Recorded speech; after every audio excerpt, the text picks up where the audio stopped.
Hello, Spirit folk. Brett and Cindy here with another episode of Van Spirit. This week, we're coming to you from Joshua Tree National Park in the California desert. And yep, I got the shirt. There's the t-shirt. I usually don't fall for shirts this easily, but it was just the right color and the right everything.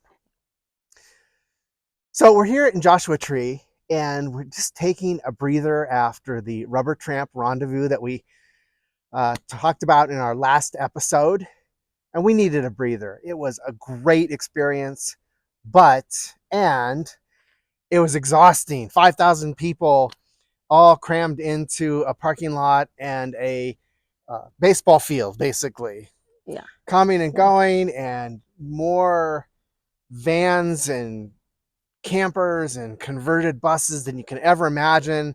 So I'm feeling my theme for this week, my spiritual theme is rest and let the mind slow down to where the body is.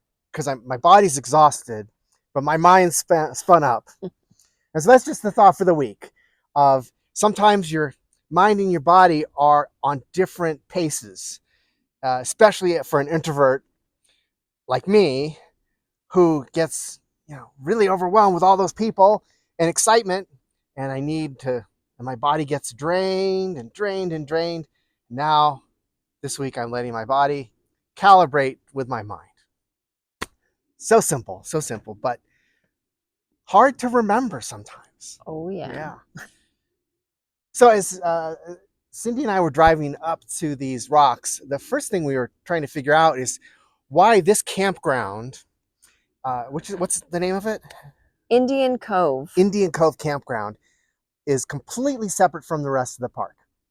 There you go into this campground from 29 Palms, California, in the northern part of Joshua Tree National Forest.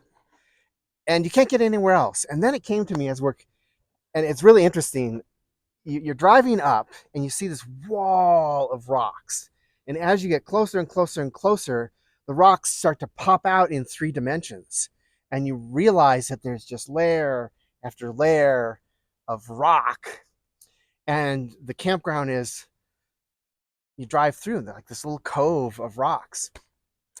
And I was thinking about how many thousands of years people have used this spot because it's so cool and amazing to camp. There's no water here, so it's probably unlikely that people had lived here full time. There's just no water source anywhere. But I imagine that people came here for the exact same reason that I come here this week, to recalibrate and to be with these ancient stones that by a multitude of 100 times have been here longer than any humans. And they seem to have personalities. I think you're going to mention the personalities of these rocks that seem to be looking at us. Yeah, I mean, they're all so different. Yeah, they're all so different. I was taking a hike this morning and I saw a person in one of them. I saw a long, very worried face in another.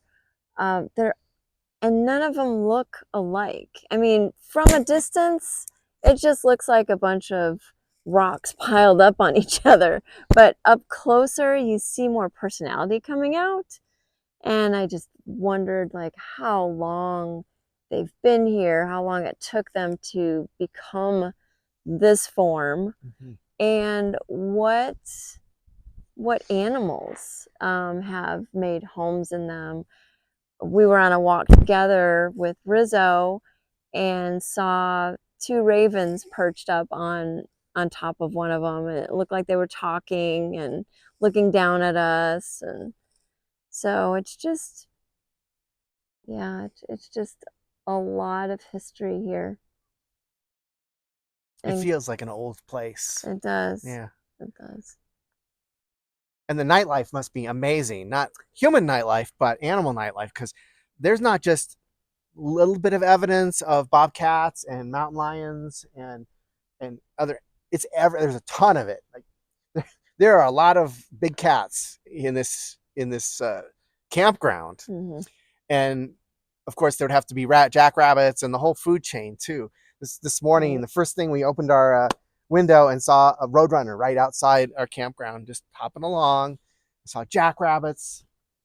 I saw some kind of mouse. It looked like it had a little cotton tail, not the long tails that I'm used to.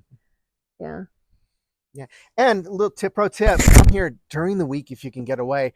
When we came in on Sunday night, this was packed, cars everywhere. It was just the typical national park campground.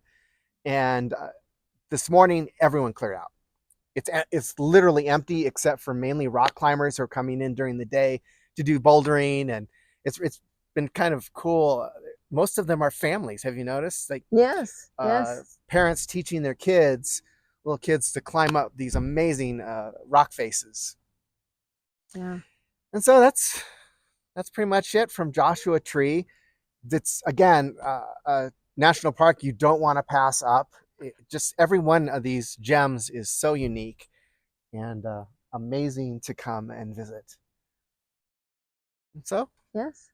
until next time, be Be well well. and keep moving.